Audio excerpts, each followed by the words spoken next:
एक केस की छानबीन ऊपर के लेवल से हो रही थी, लगभग 200 फीट ऊपर से। जी हाँ, इस केस में क्राइम सीन पर ड्रोन का इस्तेमाल किया जा रहा था ताकि पुलिस को कोई तो सुराग मिले। आखिरकार इस भयंकर जुर्म को हुए 1 हफ्ता बीत चुका था, लेकिन अभी तक कोई लीड हाथ नहीं लगी थी जो मुजरिमों की तरफ इशारा कर सके।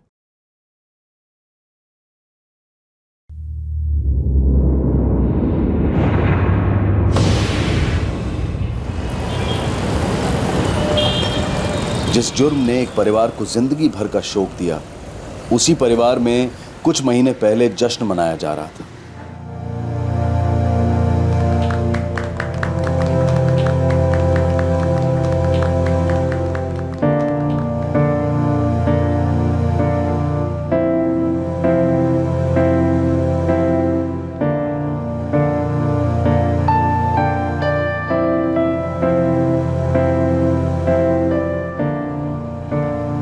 ये तेरी अम्मा और मेरी तरफ से, और ये सिम कार्ड भी।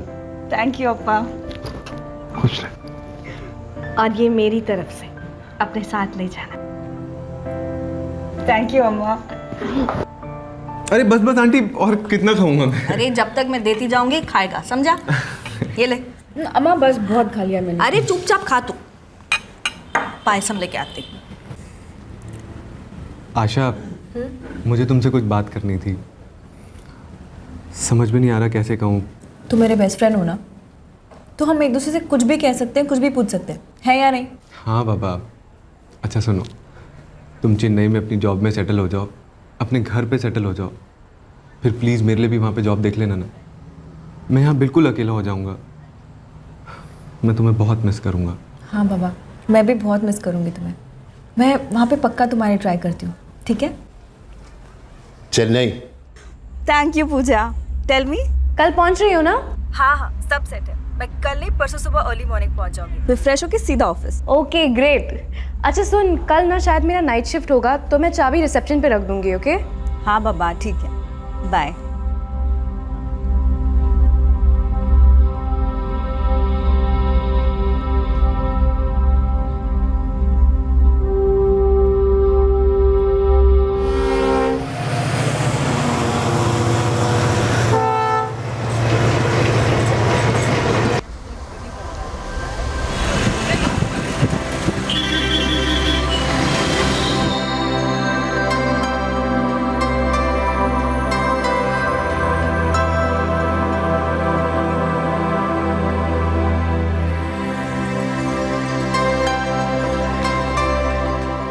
पूजा, पूजा।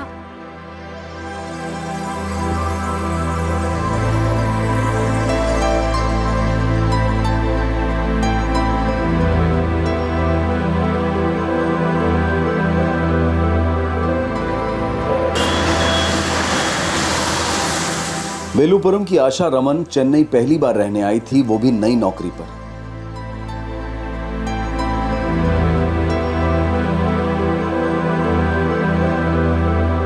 आशा को ये आजादी, ये तरक्की काफी रास आ रही थी और वो महानगर की रफ्तार से अपने कदम मिलाना सीख रही थी।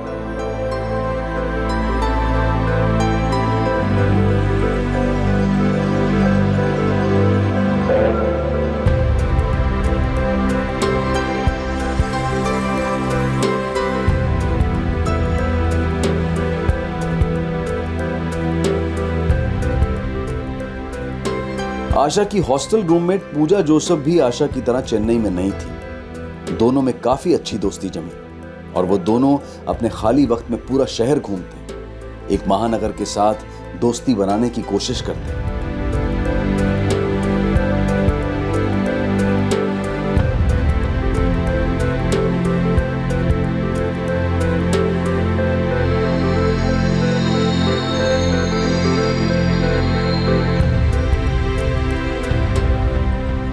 एक साल में आशा और शहर चेन्नई गहरे दोस्त बन गए। चेन्नई ने आशा को बहुत कुछ दिया, एक बेहतरीन उभरता करियर और सपने पूरे करने का कॉन्फिडेंस। आशा पूरी लगन के साथ अपने अरमानों की मंजिल को बढ़ाने की कोशिश में थी और फिर अचानक एक दिन सब कुछ खामोश हो गया, सुन पड़ गया।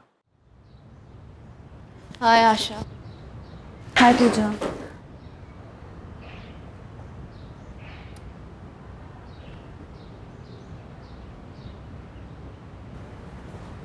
आशा ऑल ओके ना? हाँ। क्यों? तुम टेंशन में लग रही हो। नहीं, ऐसी कोई बात नहीं है। ए ब्यूटी विद ब्रेन्स, तुम मुझसे झूठ नहीं बोल सकती, ओके? Tell me. यार पूजा, ऑफिस में ना टीम लीडर ने मुझे एक प्रोजेक्ट दिया था जिसकी डेडलाइन परसों की है। वो प्रोजेक्ट 90% तो कंप्लीट है, पर जितना बचा है ना उसके लिए बहुत ज़्यादा टेंशन हो रही है और मैं बहुत ज़्यादा गिल्टी भी फील करने लग गई हूँ। इसमें गिल्टी फील करने की क्या बात है? Come on Asha, you are a rock star. ऐसी छोटी छोटी बातों को लेके ना टेंशन नहीं लेते। आशा स्माइल, कम ऑन पगली। आशा यू आर लुकिंग ब्यूटिफुल, किसी की नज़र ना लगे। बाय। वो दिन मुझे आज भी याद है जब आशा मुस्कुराते हुए उस दरवाजे से बाहर गई थी। कितनी खूबसूरत, कितनी होनहार, फुल ऑफ लाइफ। मैं नहीं मानती कि जो हुआ है वो हुआ है। मैं ये मानना चाहूँगी कि वो नहीं हुआ है। मैं ये मानना चाहूँगी कि मेरे रूम की बेल बजे, आशा अंदर आए, हम खूब खिलखिला के हंसे, दुनिया भर की बातें करें और मस्ती करने के लिए निकल पड़े।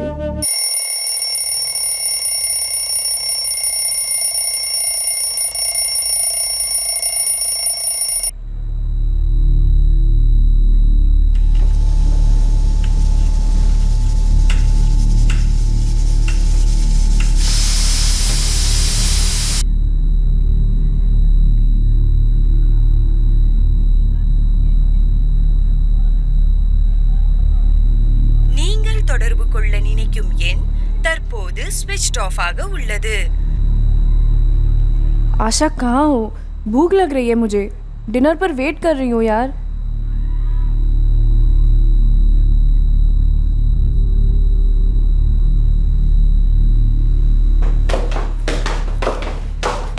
दीदी आज फिर से मेरा नाइट शिफ्ट है। मेरी रूममेट आशा अभी तक नहीं पहुंची, तो ये चाबी मैं आपके पास रखती हूँ। जैसे ही वो आ जाए आप उन्हें दे देंगी। अभी 11 बजा है, 11:30 बजे मैं घर जाऊंगी।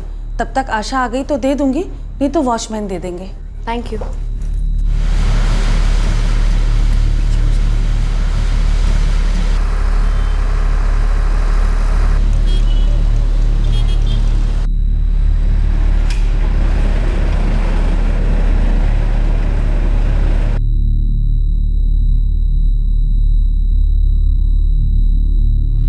दीदी आशा ने नहीं ली? वो तो आई नहीं अब तक। क्या? काम पे शायद उनको देरी हो गई होगी। देर?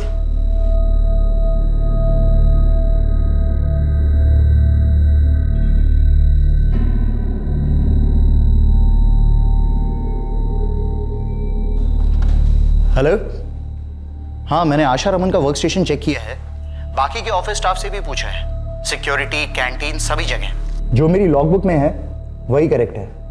9:37 पर आशा रमन ने लॉग आउट किया और 9:45 पर वो ऑफिस प्रेमाइसेस से निकल गई। पर सर वो रात भर यहाँ अपने हॉस्टल लौटी ही नहीं है, ना कोई कॉल ना कोई मैसेज।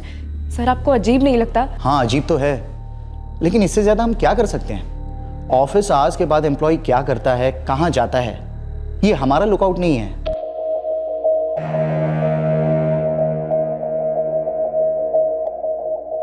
नहीं लौटी का क्या मतलब? पूजा, उसके ऑफिस वालों ने क्या कहा? अंकल वो लोग कह रहे हैं कि वो रात को ऑफिस से निकल गई थी, लेकिन मैंने कितने कॉल्स किए, एसएमएस किए, कोई रिस्पॉन्स ही नहीं आया। बेटा तुम्हें कुछ भी पता चले तो मुझे जरूर खबर करना। जी अंकल। क्या हुआ? आशा की रूममेट पूजा का फोन था। वो कह रहे थे कि आशा कल रात हॉस्टल नहीं आई। फोन लगाइए, आशा को फोन लगाइए। நீங்கள் தொடர்பு கொள்ள நினைக்கும் எண் தற்போது ஸ்விட்ச்ட் ஆஃப் ஆக உள்ளது।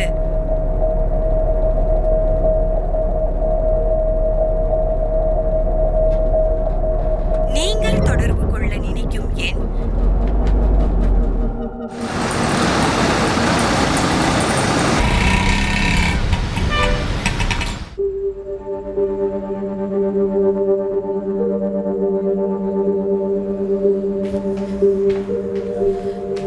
कुछ पता चला?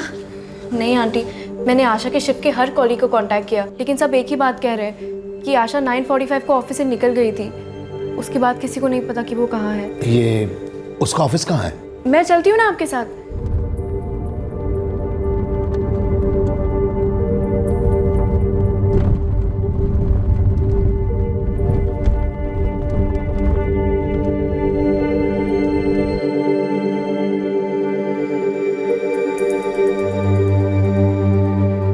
मिस्टर एंड मिसेस रमन, ये देखिए 12 जून 2014 9:37 आशा रमन ने अपने वर्क स्टेशन से लॉग आउट किया है।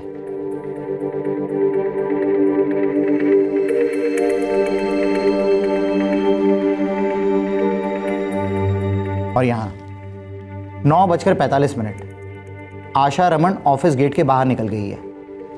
क्लियर दिख रहा है। जैसा कि मैंने इन्हें कहा कि ऑफ ड्यूटी पर्सनल लाइफ में एम्प्लॉयज़ क्या करते हैं, कहाँ जाते हैं, इसमें हमारा कोई इंटरेस्ट नहीं है। अंकल आंटी पुलिस कंप्लेंट करते हैं।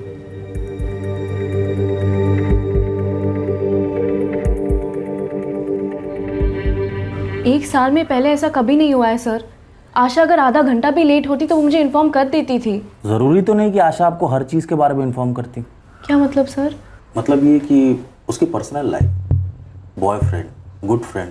नहीं सर, आशा का कोई बॉयफ्रेंड नहीं है, मैं गारंटी दे सकती हूँ। वेल्लूपुरम में कोई प्यार मोहब्बत की स्टोरी, कोई नाराज प्रेमी? तो ठीक है, जैसे ही कुछ पता चलता है हम आपको इन्फॉर्म कर देंगे। वैसे भी इतने बड़े शहर में एक लड़की को ढूंढ पाना थोड़ा टाइम तो लगेगा ही। होटल का नाम मराठिया है, हमारे हॉस्टल से बस 5 मिनट की दूरी पे है। अंकल आंटी हिम्मत रखिए, आशा ज़रूर मिल जाएगी। நீங்கள் தொடர்பு கொள்ள நினைக்கும் எண் தற்போது ஸ்விட்ச் ஆஃப் ஆக உள்ளது.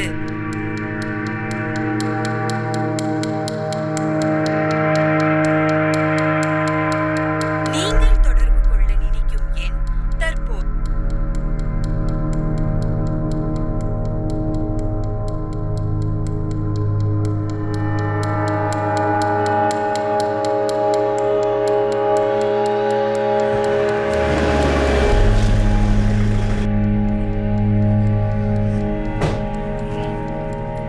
सर,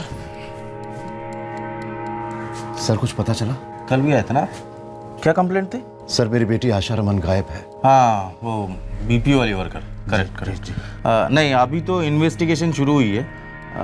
जैसे ही पता चलता है तो बताता हूँ, ठीक है? सर, सर आप कैसे ढूंढेंगे उसे? आपकी बेटी क्यों गायब हुई?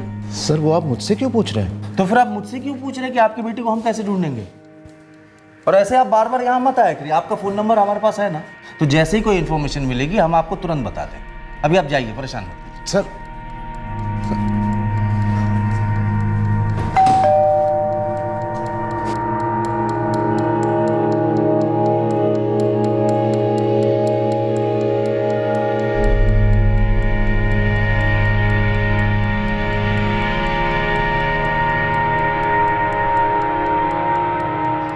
आशा की अम्मा के सामने मैं रो नहीं सकता।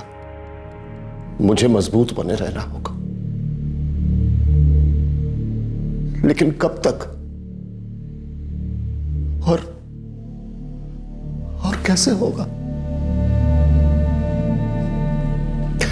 अगर किसी का बच्चा खो जाए तो इंसान रोजमर्रा की चीजें कैसे कर सकता है? खाना, पीना, सोना, सोचना कैसे? हर सेकंड गला घुटता है, हर सेकंड छुरे चलते हैं। कहां है मेरी बच्ची? किस हाल में है वो? क्या हुआ उसके साथ?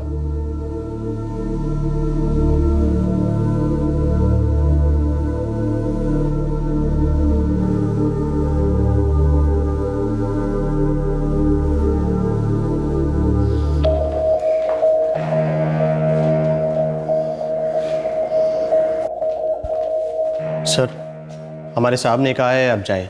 आप यहाँ ना आया करें, वो बहुत बिजी हैं, मिलने से कुछ नहीं होगा। 4 दिन हो गए हमारी बेटी को गायब हुए। आपने कुछ तो प्रोग्रेस की होगी। देखिए, हम काम के बीच में कुछ बात नहीं करते। इसका मतलब ये नहीं है कि हम काम नहीं करते। आपको फोन आएगा, पक्का आएगा, और कोई ना कोई पक्की खबर आएगी।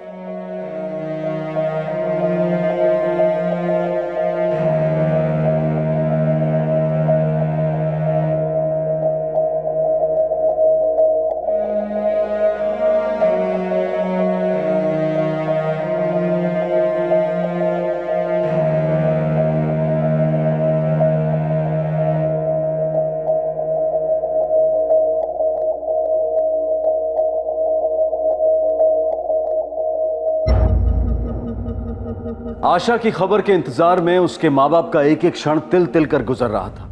आंखों में बहते आंसू नींद नहीं आने देते थे और उम्मीद के दो शब्द धड़कते दिल के शोर में सुनाई नहीं देते थे। लेकिन फिर भी आशा की रूममेट और उसकी खास सहेली पूजा आशा के माँ बाप के साथ डट कर खड़ी थी। पूजा ने उनका वो साथ दिया था जो अक्सर खून के रिश्ते भी नहीं दे पाते। इंतजार के साथ दर्दनाक दिन बीत गए और फिर आया 19 जून का दिन। सर बहुत जबरदस्त बू आ रही है, लेकिन कहां से वो पता नहीं। तुम लोग वहीं रहो, हम पहुंच रहे हैं।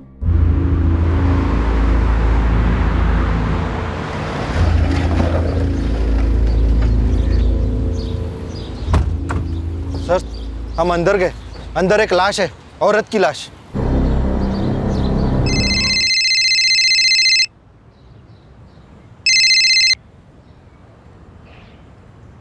जी सर।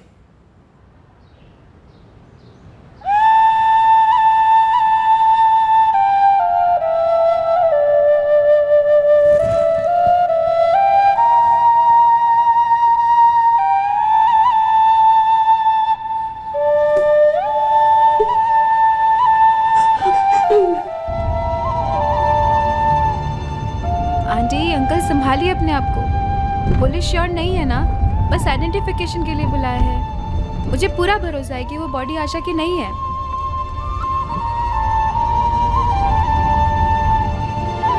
सर धीरन, दरवाजा नॉक करने का कस्टम भूल गए हो? सर सारा स्टाफ मेरे दरवाजे पर नॉक कर रहा है। सब स्ट्राइक पे जाने की बात कर रहे हैं। क्यों? सर आशा रमन हमारी एम्प्लॉय, पुलिस को बॉडी मिली है उसकी। Oh my God. सिर्फ हमारा बीपीओ ही नहीं, लगभग आसपास के सभी बीपीओ स्ट्राइक पे जाने की बात कर रहे हैं। किस खुशी में भाई? कि ड्रॉप व्हीकल क्यों नहीं प्रोवाइड किया गया। 7 दिन से मिसिंग बीपीओ एम्प्लॉय आशा रमन की लाश आज चेन्नई पुलिस को काव्यपुरम के पास देवी बक्कम इलाके से मिली। आग की तरह फैलती खबर ने सारे बीपीओ इंडस्ट्री को हिला दिया है और लोगों का आक्रोश सड़कों पर उमड़ रहा है। आशा के मर्डर के लिए बीपीओ की लापरवाही को जिम्मेदार ठहराया जा रहा है, जिसने उस रात आशा रमन को नाइट ड्रॉप की फैसिलिटी नहीं दी थी। साथ ही साथ पब्लिक का गुस्सा पुलिस की तरफ भी केंद्रित हो रहा है, जिन पर आरोप है कि उन्होंने इस केस में काफी लापरवाही दिखाई है।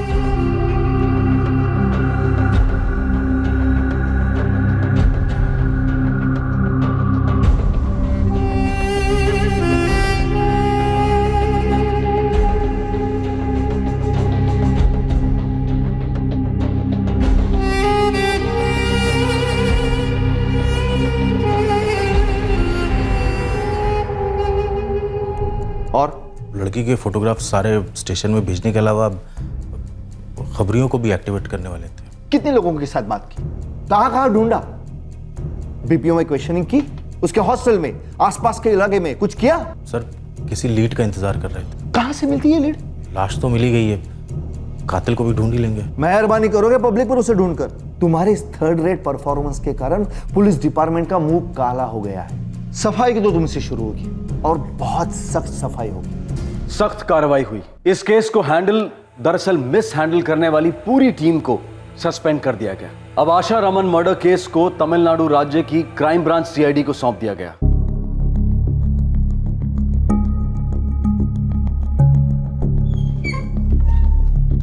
सर हमारे पास इस वक्त पोस्टमार्टम रिपोर्ट और बीपीओ का सीसीटीवी फुटेज है। और बस सर इतना ही। शुरुआत के लिए काफी है। ऑफिसर्स, हाई प्रेशर केस है, हमें आधे टाइम में डबल मेहनत करनी है। सर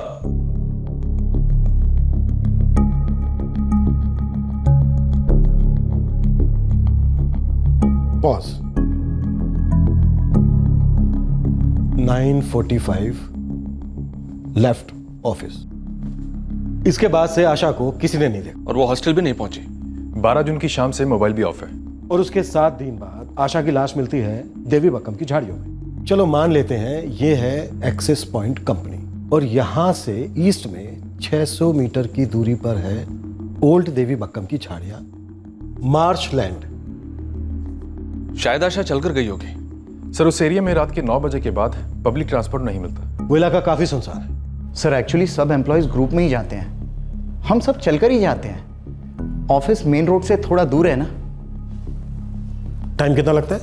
यही कोई 10 मिनट। रात को वहाँ ज़्यादा सवारियाँ नहीं मिलती, इसलिए हम अंदर नहीं जाते, ज़्यादा यहीं पे खड़े रखते हैं। मतलब अगर उस ऑफिस में से किसी को रिक्शा चाहिए तो उसे यहाँ तक पैदल ही चलकर आना पड़ेगा? हाँ सर, लेकिन अक्सर ऐसा कम होता है, बहुत कम लोग चल कर आते हैं क्योंकि ऑफिस का कोई कार या टेम्पो उन्हें यहाँ ड्रॉप कर देता है। हम भी ट्रांसपोर्ट प्रोवाइड करते हैं, कम से कम मेन रोड तक। उसका फिक्स टाइमिंग होता है। काम का भी फिक्स टाइमिंग होता है जो ट्रांसपोर्ट के टाइम से मैच होता है। वो कैसे हो सकता है ऑफिसर?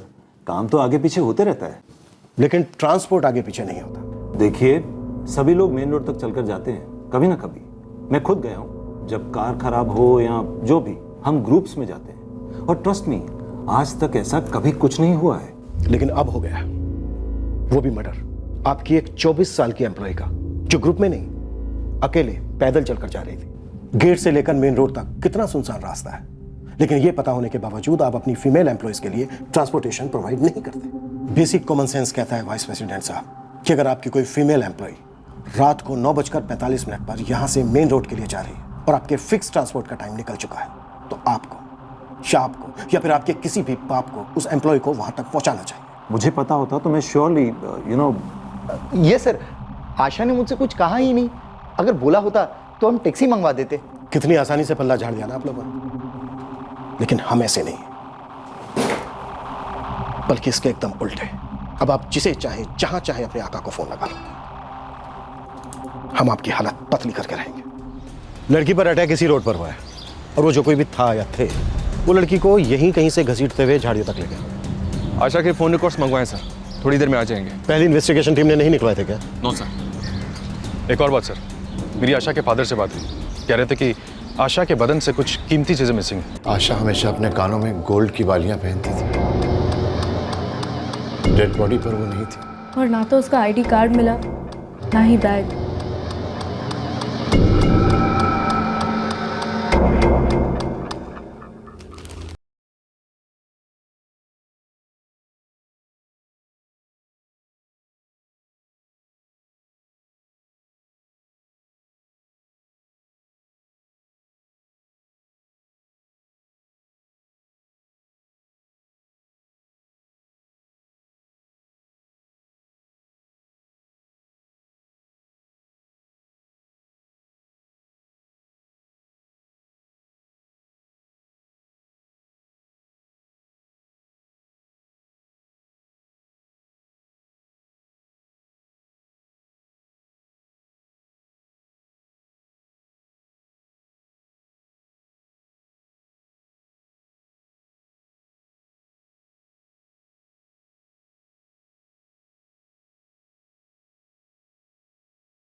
सर, आशा रमन डुअल सिम वाला इंस्ट्रूमेंट यूज करी थी, लेकिन एक भी कार्ड उसके नाम पर नहीं था। अजीब बात है। किसके नाम पर है ये सिम कार्ड्स? सर, एक गजानन कुरुसर है और दूसरा है किसी हरीश अय्यर के नाम। आशा के फादर को फोन लगाओ। वो गजानन कुरसर मेरे भतीजे का नाम। आपकी बेटी आशा आपके भतीजे का सिम कार्ड क्यों यूज कर रही थी? 1 साल पहले मैंने गजानन को बोला था कि एक नया मोबाइल और सिम कार्ड खरीद ले। मैं आशा को उसके जन्मदिन पर एक सरप्राइज गिफ्ट देना चाहता था, तो वो खरीद के ले आया, मोबाइल और सिम कार्ड दोनों। और ये सिम कार्ड भी। मिस्टर रमन, ये हरीश अय्यर कौन है? हरीश अय्यर? सॉरी, मैं किसी हरीश अय्यर को नहीं जानता sir. Thank you mister Raman. Harish Iyer वाले सिम कार्ड से जिन जिन नंबरों को कॉल किया गया है, सबको फॉलो करो। लेफ्ट में वहां पे कुछ दिख रहा है, यहाँ पे।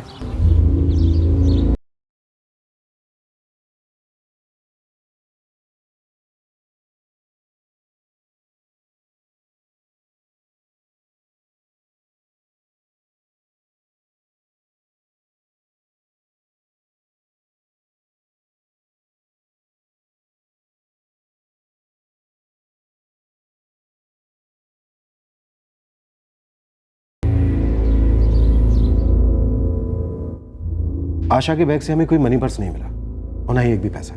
ऐसा कैसे हो सकता है? ऑफिस से कोई ट्रांसपोर्टेशन था नहीं, तो उसको ऑटो, बस या फिर टैक्सी लेनी थी, तो इसके लिए उसके पास पैसे तो होने चाहिए थे। हाँ सर, आशा हमेशा कैश कैरी करती थी अपनी मनी पर्स में। इनफैक्ट उस दिन भी वो अपना मनी पर्स साथ में लेके गई थी। डॉक्टर, जहां लाश मिली उससे 10 मीटर दूर झाड़ियों में ये चाकू मिला।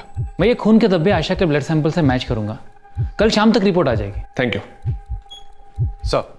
हरीश अय्यर वाला नंबर जो आशा यूज कर रही थी, उस पर एक नंबर सबसे ज्यादा दिख रहा है और उसी नंबर से मैक्सिमम कॉल्स और टेक्स्ट मैसेजेस आए थे आशा के नंबर पर। किसका नंबर है ये? शंकर चेटियार। शंकर चेटियार? जी सर, आपके वेलुपुरम का नंबर है। वो भी वेलुपुरम का ही है, आशा का कॉलेज फ्रेंड है। मैं रोज उसके टच में हूं। हम भी उसके टच में आना चाहेंगे मिस्टर रमन। शंकर को फोन लगाओ और उससे कहो कि पहली बस या ट्रेन पकड़कर तुरंत यहां पहुंचे।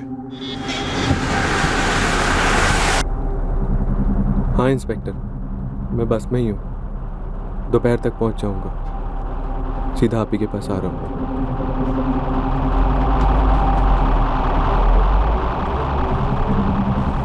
आशा, मुझे तुमसे कुछ बात करनी थी।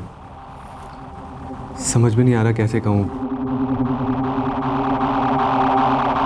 कुछ सर, एक्चुअली ये जो दूसरा सिम कार्ड है ये मैंने ही खरीदा था और आशा को दिया था जब कुछ महीने पहले मैं चेन्नई आया था। तब आशा, मैंने ये सिम कार्ड खरीदा है और ये सिम कार्ड मेरी और तुम्हारी बातों के लिए और मैसेजेस के लिए है। Exclusive and all. यार this is too much. And खास खास तो तुम हो ही, सबसे खास। कुछ था तुम दोनों के बीच? Good friends sir, college friends. बस? श्योर? नहीं सर, एक्चुअली मेरी तरफ से फीलिंग्स थी, लेकिन मैंने उसको कभी कुछ बोला नहीं था। सोचा था कभी ना कभी तो बोल दूंगा, लेकिन क्या पता था कि ये दिन कभी नहीं आएगा। दोस्ती थी, फीलिंग्स थी, पर ये दूसरे नंबर की क्या जरूरत पड़ गई? सर एक्चुअली दिन में हम कई बार बात करते थे, काफी मैसेजेस भी करते थे एक दूसरे को। आशा मेरे लिए चेन्नई में जॉब ढूंढ रही थी, तो मैंने सोचा अगर अलग सिम कार्ड हो तो बेटर रहेगा। मजा नहीं आया जवाब में, पर कोई नहीं, मान लेते हैं कि प्राइवेसी के लिए तुम्हें अलग नंबर चाहिए था। पर ये जो दूसरा सिम कार्ड था ये किसी हरीश अय्यर के नाम पर था। कौन है हरीश अय्यर? सर एक्चुअली चेन्नई आने से पहले मैंने बहुत जल्दी में ये सिम कार्ड खरीदा था अपने वेलुपुरम में किसी दुकानदार से। दुकानदार ने कहा कि अगर अर्जेंट चाहिए तो एक रेडी सिम कार्ड है। उसका कस्टमर था हरीश अय्यर नाम का। उसने मंगवाया था, बाद में उसने लिया नहीं, तो दुकानदार ने वही सिम कार्ड मुझे दे दिया और मैंने आशा को। फिर से मुझे नहीं आया शंकर। वेलुपुरम वाले दुकानदार का नाम?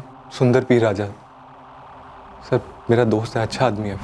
वो अच्छा आदमी है, तुम अच्छे आदमी हो, सब अच्छे आदमी हैं, लेकिन हम बहुत बुरे आदमी, और खासकर झूठ बोलने वाले के लिए डबल बुरे। दुकान का नाम और एड्रेस लिखा दो। जी सर।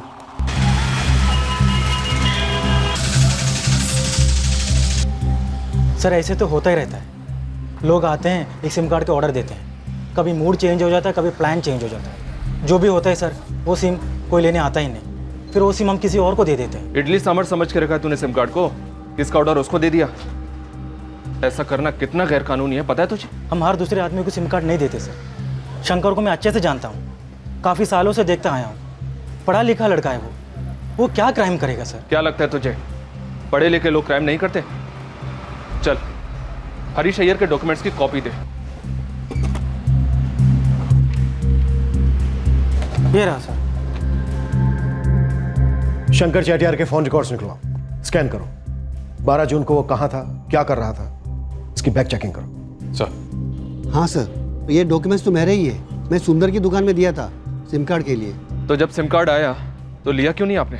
एक्चुअली इधर नज़दीक में रहमान की दुकान से भी मंगवाया था, वो जल्दी आ गया इसलिए मैं इस वाला छोड़ दिया। नए नए नाम और लोग इन्वेस्टिगेशन की तेज नजर में आने लगे और उनके बारे में तुरंत छानबीन भी शुरू कर दी गई। शंकर चेतियार, सुंदर राजा और हरीश अय्यर, इन तीनों की डिटेल्ड स्कैनिंग की गई, लेकिन आशा रमन के मर्डर केस के साथ जुड़ने वाली एक भी डिटेल नहीं मिली। दूसरी तरफ आशा के बेहाल माता पिता बौखलाए हुए ये जानने की कोशिश कर रहे थे कि उनकी आंखों की रोशनी छीनने वाला जालिम आखिर था कौन और क्यों किया उसने ऐसा उनकी इकलौती बेटी के साथ, आशा के साथ। पहले किसी बच्ची की मौत एक खबर होती थी, लगता था दूसरों के साथ होगा, लेकिन अपने साथ कभी नहीं। हाँ, उस बच्ची के लिए, उसके मां बाप के लिए दुख जरूर होता था, लेकिन भुला देते थे, जिंदगी आगे बढ़ा देते थे। पर अब क्या भुलाएंगे, क्या आगे बढ़ाएंगे?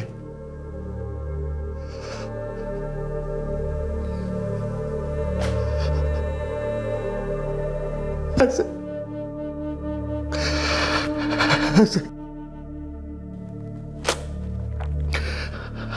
हर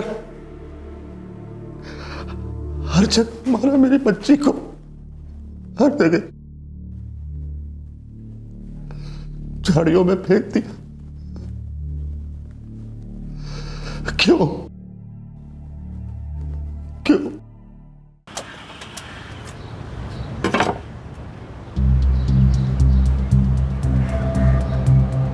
क्या जोसेफ, कुछ पता चला?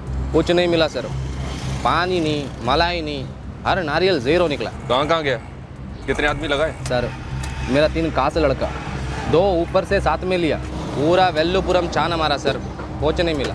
फिर ये बीपीओ का बॉस लोग, हॉस्टल का वो वॉचमैन, डोबी, केबल वाला, बिग ज़ीरो सर, कुछ नहीं मिला। कोई बात नहीं, लगे रहना।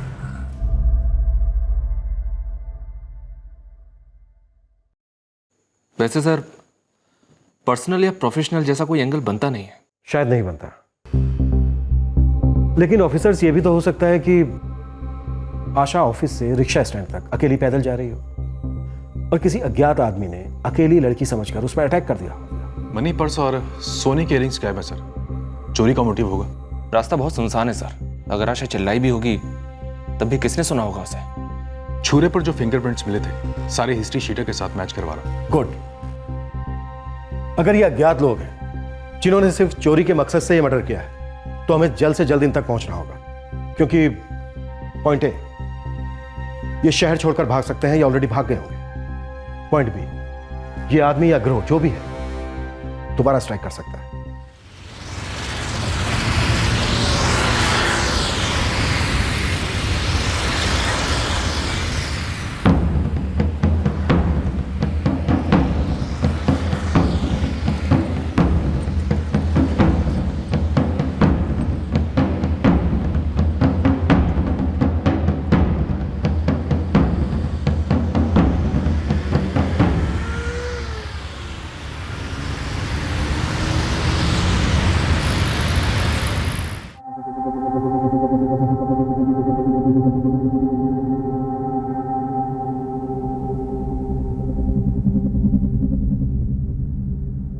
कुछ तो पता चला होगा,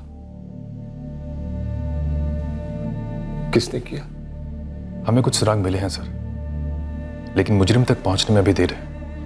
आप लोग और कब तक आशा को अपने पास रखेंगे? देखिए सर, एक डिटेल पोस्टमार्टम होना भी बाकी है। जैसे वो हो जाता है हम बॉडी आपके हवाले कर देंगे। वो कह रहे हैं कि कोई जान पहचान का नहीं था, कोई दुश्मनी नहीं थी। उन्हें तो यह भी नहीं मालूम कि किया किसने, हमें भी नहीं मालूम। बस दिल में एक ही सवाल आता जाता है, क्यों?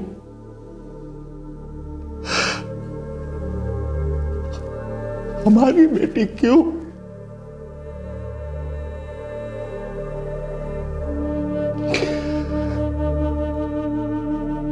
और हर बार जब सवाल आता है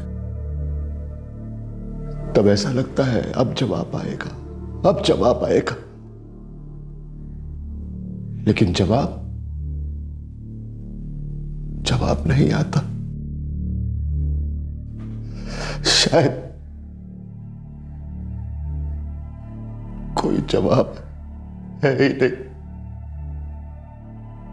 इस मर्डर केस की पहली इन्वेस्टिगेटिंग टीम ने कोई मेहनत नहीं की थी और जाहिर है कि उनके हाथ कुछ नहीं लगा था। दूसरी investigative team crime branch CID की थी। उन्होंने हर मुमकिन तरीका, हर मुमकिन एंगल और हर खबरी नेटवर्क को टटोला, लेकिन इस सब के बावजूद भी उनके हाथ कुछ नहीं लगा। पुलिस के पास अगर कोई क्लू था तो बस वो सीसीटीवी फुटेज जिसमें आशा ऑफिस कंपाउंड से बाहर जाते हुए नजर आ रही थी। वहां से अकेले चलकर मेन रोड पर जाते वक्त उसके साथ क्या हुआ था, कौन घात लगाए बैठा था उसके लिए, ये सारे सवाल इन्वेस्टिगेटिव टीम को हर पल कुरेद रहे थे।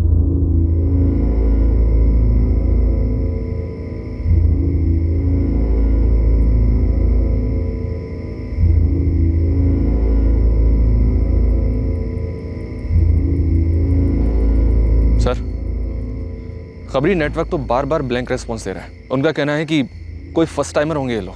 सर, छुरे पर मिले फिंगरप्रिंट सारे स्टेट की पुलिस स्टेशन और जेल्स में भेजे गए, मैच करवाए गए, मगर कोई भी मैच नहीं मिला।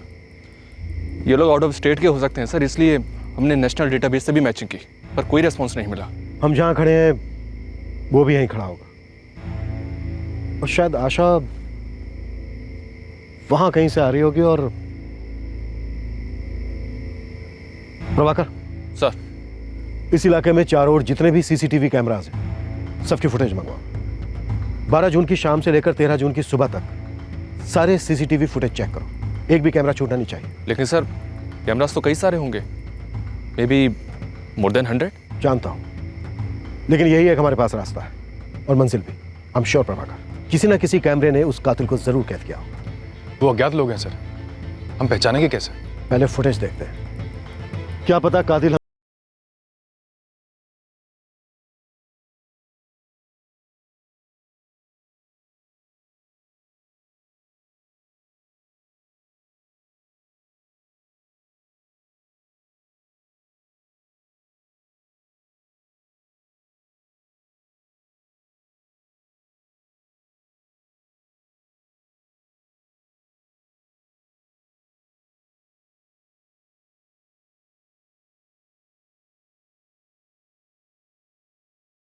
घास के बोरे में से सुई ढूंढने निकली थी। कत्ल की रात को क्राइम सीन के 360 डिग्रीज की दिशा में लगे सारे सीसीटीवी कैमरास के फुटेज को चेक करने का ऑर्डर दिया गया, इस उम्मीद के साथ कि हत्यारा या हत्यारे किसी ना किसी कैमरा में तो जरूर कैद हुए होंगे। क्या यह तरीका कोई रिजल्ट देने वाला था?